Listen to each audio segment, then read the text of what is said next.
Una pregunta para empezar. ¿Cuántas horas hay que trabajar? El Gobierno impulsa la reducción a las 37 horas y media a la semana y quería empezar a tramitarlo la semana que viene en el Congreso.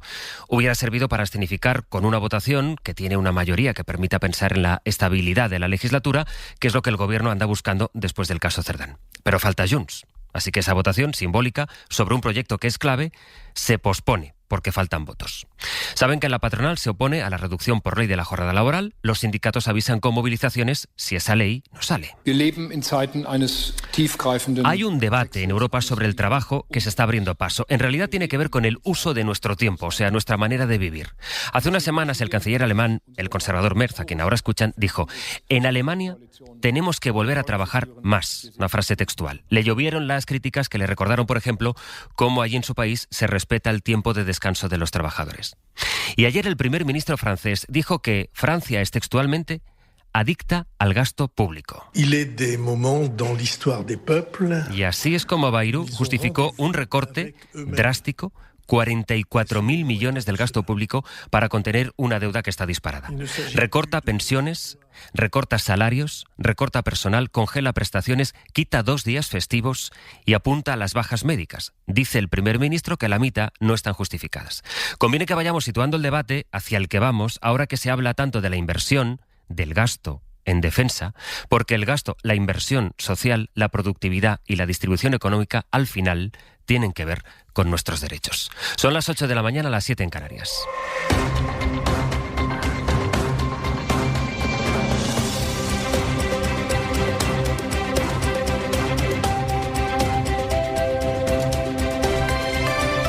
En la cadena SER,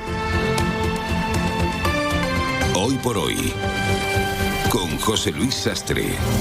Hola, buenos días. Pues resulta que fueron apenas unos pocos. Ayer habían llamado a concentrarse en Torre Pacheco, pero la cosa pinchó. La presencia policial evitó la concentración ultra, no hubo altercados, más allá de que los pocos que había intentaron amedrentar a una periodista de Televisión Española. Lo que se preguntan esta mañana los vecinos es si Torre Pacheco va a poder recuperar por fin la tranquilidad, si esto acaba después del miedo y de las cacerías, porque es verdad que para hoy y mañana hay convocadas nuevas concentraciones. En Torre Pacheco sigue nuestra compañera Ruth García. Ruth, cuéntanos, buenos días. Buenos días. Normalidad que ansían vecinos como Moisés, natural de Torre Pacheco, que culpa a los llegados de fuera de la situación actual que se está viviendo en este barrio de San Antonio, donde ahora mismo me encuentro, un barrio multicultural y obrero que no ha tenido nunca problemas de convivencia, como nos decía. También hemos conocido a Ángel, un colombiano que lleva 8 años viviendo en este barrio y que está deseando que vuelva la paz. Es el reflejo de un pueblo, Torre Pacheco, situado en el foco nacional por estos disturbios racistas que en su mayoría no entienden. La protesta de anoche, convocada por ultras, pinchó y se limitó a un centenar de personas, también de ultraderecha, que profirieron insultos hacia los medios de comunicación y el Gobierno de España. San Antonio se blindó por las fuerzas de seguridad, que hoy también van a estar pendientes de otras concentraciones ultras convocadas para recuperar cuanto antes la normalidad. Volvemos en el abierto. Ruth, gracias. Hasta luego.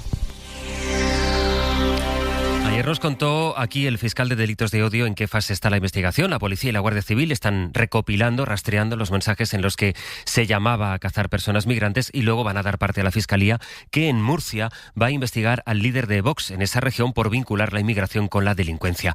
Miguel Ángel Campos, buenos días. Hola, buenos días, Sastre. Vamos, Campos, a explicar, si te parece, en qué punto están todas esas investigaciones que ayer llevaron, por cierto, a detener en Barcelona al cabecilla de una plataforma que llamaba a estas cacerías. Detenido en Mataró este joven de 29 años que es uno de los líderes de la organización xenófoba supremacista Deportem Now, Deportadlos Ahora, principal instigadora a través de las redes sociales del llamamiento a la cacería contra el colectivo magrebí en el municipio murciano. En total son ya 14 detenidos desde que estallara el episodio, incluidos los 3 supuestos implicados en la agresión al anciano de Torre Pacheco. El principal sospechoso es un joven de 19 años de origen marroquí, detenido en Rentería. Un juzgado de Donosti ha ordenado su ingreso en prisión provisional y sin fianza por un delito de lesiones. Este supuesto agresor será enviado a los juzgados de San Javier en Murcia, que son los competentes. Precisamente la jueza de guardia de San Javier ha ordenado la libertad con cautelares para los 2 primeros detenidos relacionados con la agresión. Así es como están las cosas a esta hora de la mañana. Miguel Ángel, gracias. Hasta luego. Luego está la parte política, que tiene que ver con la distancia o la proximidad que quiera guardar el PP con Vox. El resto de oposiciones están más o menos claras en el escenario. Saben que el Gobierno desde el primer día, lo hizo aquí Marlaska, ayer la portavoz señala a Vox. Cuando el odio está alimentado a través de las mentiras, se convierte seguramente en el combustible más inflamable que tenemos en estos momentos. Y hay que decir también muy claramente que en ese odio chapotean diariamente un partido político como Vox. Por cierto, también con el silencio cómplice del Partido Popular. Vox, que sigue sin condenar las cacerías de migrantes. La culpa de que esto pase es de los que acuerdan abrir las fronteras en Bruselas y en España. El Partido Popular y el Partido Socialista, que votan a favor de las regularizaciones masivas, que blanquean la inmigración ilegal y que blanquean el tráfico de personas. El PP ha condenado las cacerías, pero evita vincularlas con el discurso de Vox como sí hace el Gobierno. El PP, que ha endurecido su discurso sobre la migración, sabe que Vox les está atacando porque, a su juicio, el PP y el PSOE tienen, a juicio de Vox, la misma política en este asunto. Y a eso es a lo que ha querido poner distancia, a lo que ha querido replicar la nueva portavoz del Partido Popular, que es Esther Muñoz. Yo creo que Vox está aprovechando irresponsablemente todo lo que está pasando y en lugar de contribuir a que todo se calme y a que vuelva la normalidad a Torre Pacheco, está intentando contribuir pues, a generar debates intentando equiparar al Partido Popular con el Partido Socialista. Es su marca, lo estamos viendo con este asunto y también con otros asuntos, y me parece bastante irresponsable. Todo el mundo sabe que el Partido Popular no ha financiado la inmigración irregular. Alberto Núñez Feijóo dejó ayer un mensaje en el que trata de pasar por alto el discurso de Vox, con quien el PP ha pactado los presupuestos en Murcia y en otros sitios, pero en Murcia también. Feijóo pide que nadie se tome la justicia por su mano, un mensaje a los violentos. Dice que la delincuencia no se combate con más delincuencia. Y se centra en el Gobierno. Sé que está usando los disturbios para tapar sus cesiones al separatismo y su corrupción, pero lo único que ha hecho evidente es que ni hay política de seguridad ni hay política migratoria. Mientras hablamos de los inmigrantes ilegales de Torre Pacheco, siguen llegando más inmigrantes ilegales a nuestras costas. El verano pasado, quizá lo recuerden, quien ahora es secretario general del PP, Miguel Tellado, pidió que se desplegara la Armada para evitar la llegada de pateras y cayucos. Y también el verano pasado, Pedro Sánchez, de eso también se habló mucho, hizo una gira muy comentada por varios países de África para defender una migración ordenada y regular, dijo el presidente del Gobierno. En una gira en la que también habló Pedro Sánchez del retorno, él lo dijo así, el retorno de quienes habían entrado en nuestro país de manera irregular. Bueno, pues el caso es que un año después, y en el contexto de lo que está sucediendo en Torre Pacheco, Sánchez va a viajar hoy junto a ministros de su gobierno a Mauritania. Guillermo Lerma, buenos días. ¿Qué tal? Buenos días. Lo que busca España es consolidar y aumentar la colaboración en materia migratoria con un país que es clave. Desde Mauritania salieron el año pasado la mayoría de los migrantes que pretendían llegar a Canarias. Sin embargo, en el primer semestre de este 2025, las llegadas a las islas desde esa zona cayeron un 40%. El descenso se atribuye sobre todo al endurecimiento de los controles tras los acuerdos económicos alcanzados hace un año. España y la Comisión Europea comprometieron 500 millones de euros para esa función, pero lo que pretende el Ejecutivo es no solo reforzar la seguridad, sino intensificar las relaciones comerciales y avanzar en los programas de migración circular. Políticamente, la visita va a permitir a Pedro Sánchez defender que la cooperación con los países de origen abre vías seguras de inmigración que además enriquecen a la sociedad. Todo frente a quienes estos días especialmente alimentan relatos falsos que vinculan a la población migrante con conceptos negativos como la delincuencia y la inseguridad.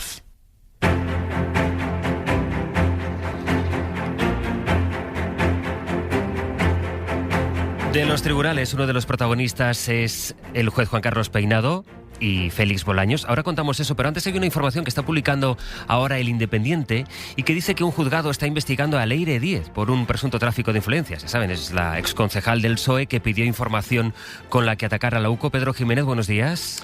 ¿Qué tal? Buenos días. Es el juzgado de instrucción Sastre, el número 2 de Plaza de Castilla, el primero que ha movido ficha a raíz de la denuncia que interpuso la escala de suboficiales de la Guardia Civil por un presunto delito de tráfico de influencias contra Leire Díez, la exmilitante, antigua concejal del PSOE, que llegó a ocupar puestos en empresas públicas y que tras su andadura política pasó a ofrecer a investigados en casos de corrupción pactos con la Fiscalía y la Abogacía del Estado a cambio de información sensible sobre altos cargos de la Guardia Civil o de anticorrupción. Eso es lo que esta denuncia quiere que el juez investigue. Hay otros 2 juzgados que tienen sobre su mesa denuncias similares de asociaciones ultras y un tercero de la Asociación Unificada de la Guardia Civil. Díez se ha defendido asegurando que todo lo que ha hecho obedece a una investigación periodística que pronto verá la luz. luz. Por tanto, la primera investigación que está ya en marcha. Y decía que el nombre propio hasta ahora era Peinado, también Bolaños, por ese varapalo juez del Supremo, el varapalo del Supremo al juez Peinado, no solo, Pedro, porque descarta imputar a Bolaños, sino por la contundencia con la que el Supremo se dirige a Juan Carlos Peinado. Eso es, porque el Supremo admite la exposición razonada de Juan Carlos Peinado y archiva las intenciones del juez, que quería ampliar la investigación por las actividades profesionales de Begoña Gómez al ministro del Gobierno. Dice el ponente de esta resolución, presidente en funciones de la Sala de lo Penal del Alto Tribunal, Andrés Martínez Arrieta, que hay una absoluta ausencia de cualquier indicio mínimamente fundado o dotado de mínima verosimilitud de la participación de Félix Bolaños en los hechos para atribuirle esos delitos que le atribuye Peinado de falso testimonio y malversación. No existen indicios, añade, más allá de meras hipótesis. El tribunal, compuesto por 5 magistrados, es muy duro con el juez, al que reprochan también que no haya pedido opinión al fiscal antes de hacer este movimiento. Pedro, gracias. A vosotros. El Gobierno trata de ir retomando el control de la agenda política después del caso Cerdán, por ese viaje, esa gira que va a desplazar a Sánchez y a 7 ministros a Mauritania, de la que nos hablaba Guillermo. Y ayer se reunió Sánchez con el Lehendakari, que pidió al presidente que ponga orden, le dijo textualmente, en su ejecutivo. Después del debate sobre la financiación de Cataluña, buscaban la imagen del acercamiento con el PNV, escenificado en varios traspasos. Ana Fernández Vila, buenos días. ¿Qué tal, Sastre? Buenos días. Sánchez gana tiempo también con el PNV. El Gobierno ha aceptado empezar el traspaso al País Vasco de una parte de la gestión de la Seguridad Social que se llevaba retrasando 46 años y ha aceptado también que la SEPI ayude a salvar Talgo, como exigía Euskadi. Así que Pradales se fue ayer de Moncloa con varios logros bajo el brazo que le permiten al Ejecutivo reconstruir puentes con uno de sus socios más fiables. Eso sí, el Lehendakari dejó también nuevos avisos. He solicitado al presidente Sánchez que ponga orden. La confianza cuesta mucho ganarla y muy poco perderla. El Gobierno le resta importancia al tono mientras se afana por desmontar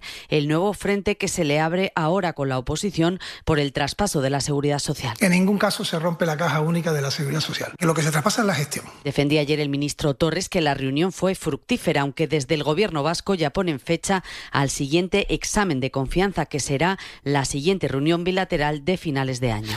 Son y 12, el tiempo. El tiempo, porque hoy va a ser el día en que hará más calor dentro de este episodio de altas temperaturas de estos últimos días. Adrián Cordero.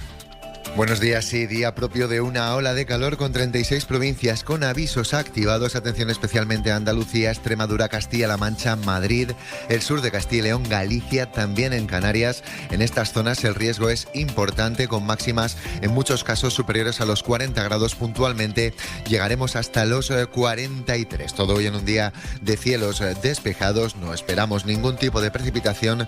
Mañana ligero respiro de las temperaturas, aunque el bajón importante lo esperamos para el viernes. Línea Directa es la aseguradora favorita entre sus clientes. Tanto los del mundo real como los de Nevermore. Sí, donde vive Miércoles Adams. Claro, tipo directo. Por eso, si quieres asegurar tu monovolumen, tu dúplex, tu pastor alemán... O tu coche gótico, tu casa encantada, tu licántropo. Llama al 917-700-700 o ven directo a lineadirecta.com. Cámbiate y te mejoramos el precio de tus seguros directamente. Las ofertas solo 3 días en Frescos duran eso, solo 3 días. Por eso son tan buenas. Y salen todos los martes y viernes. Y hay que estar atento para llevarse, por ejemplo, y solo hasta el jueves, tomate en rama a granel en autoservicio a 1,49 € el kilo. En tienda web y app. Oferta solo 3 días en Frescos. Cada martes y viernes en Supercore, Hipercore y Supermercado El Corte Inglés. ¿Qué necesitas hoy? Precios válidos en Península y Baleares. Soy Dani de Carglass. Como especialistas en lunas, siempre damos la mejor solución. Pide cita por teléfono o en carglass.es. En 30 minutos reparamos tu parabrisas y gestionamos los trámites con tu seguro. Pide cita directamente en Carglass. Carglass cambia, Carglass repara. En la cadena SER, Hoy por Hoy, con José Luis Sastre. Habrá que ver qué es lo que pasa a partir de ahora en Francia, cuyo primer ministro anunció ayer ese recorte del que les hablaba al empezar, de 44.000 millones, una semana después de que Macron comprometiera un aumento del gasto en defensa. Ayer fue cuando salió el primer ministro a presentar con toda solemnidad un plan de recortes que incluye las pensiones, que incluye los salarios, que propone quitar incluso un par de días festivos, y añadió algo más el primer ministro. Dijo que los franceses son adictos Unidos. Al gasto público, París, Lucía Riera. Medidas polémicas como la supresión de 2 días festivos para aumentar la productividad. Bayrou ha propuesto que el lunes de Pascua y el 8 de mayo sean laborables y otras de más calado para reducir la deuda, como la eliminación de 3.000 puestos de funcionarios y la congelación de prestaciones y salarios públicos de todo el año 2026. Será lo que llaman un año blanco, con el mismo gasto público que en 2025. Bayrou también quiere sacar 5.000 millones del sistema sanitario y, culpando del despilfarro a los pacientes, ha dicho que el 50% de las bajas médicas del último año y medio no estaban justificadas y que los ciudadanos deben responsabilizarse del consumo de medicamentos y de la prevención. A estas medidas se suman la reducción de los llamados nichos fiscales o la creación de una contribución solidaria para que los más ricos aporten más. El objetivo inmediato es ahorrar 43.800 millones de euros el próximo año para dejar el déficit en el 4,6% del PIB en 2026. Pero el plan es de 4 años. En 2029 el déficit debería estar en el 2,8% según los cálculos del Ejecutivo para que la deuda no siga creciendo. Para lograrlo, el primer ministro ha pedido un esfuerzo a todo el mundo.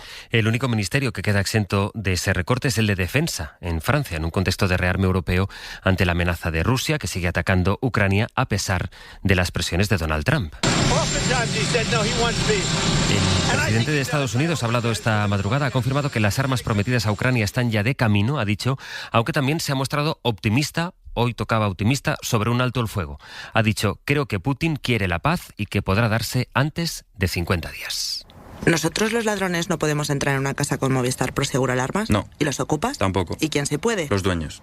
La superseguridad que le da a tu casa Movistar Prosegur Alarmas también la notan ellos. La única con doble garantía, antirrobo y antiocupación. Llama al 900-351-351. Ahora instalación gratis. Movistar Prosegur Alarmas. Tecnología para proteger mejor.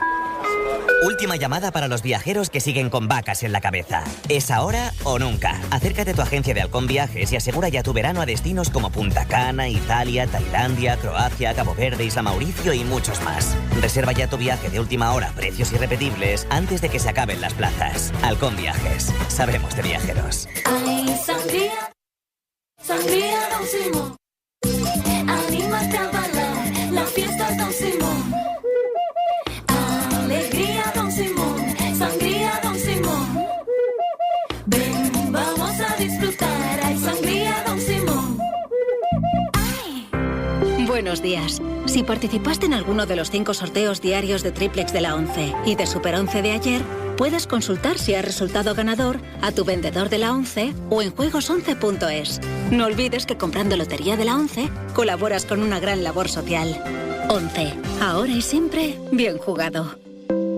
Hoy por hoy, José Luis Sastre. Un mes después de los exámenes de selectividad, de las pruebas de acceso a la universidad, ya sabemos cuáles van a ser las carreras con las notas de corte más altas, las titulaciones en las que se necesita casi la máxima puntuación, es decir, el 14 para poder entrar. Y de nuevo, la mayoría son de la rama de ciencias, Laura Gutiérrez. Sí, el doble grado de Física y Matemáticas vuelve a coronarse con un 13,75 como la carrera con la nota más exigente. Pues muy orgulloso, porque siento que ahora por fin podré profundizar en lo que más me gusta, las matemáticas y la física profesional. La nota más alta está en la Universidad de Sevilla. Su vicerrectora Carmen Gallardo tiene claro el motivo. Al ser sede de la Agencia Espacial Española y los convenios que tenemos con ellos, y también ser sede de Airbus, pues da la posibilidad de hacer prácticas. La segunda carrera de altos vuelos es otro doble grado, Ingeniería Informática y Matemáticas, seguida de Relaciones Internacionales y ADE. En el cuarto puesto, Medicina, 13,38 en Andalucía. Tuve un 13,705. Al final decidí estudiar medicina. Es verdad que durante un tiempo estuve un poco indecisa porque al final es una nota muy alta y hay muchas oportunidades. Odontología, ¿sabes? Ingeniería biomédica, física o ingeniería aeroespacial también superan el 13, muy cerca de ese baremo. Biotecnología, enfermería, fisioterapia o veterinaria y el doble grado de maestro de infantil y primaria.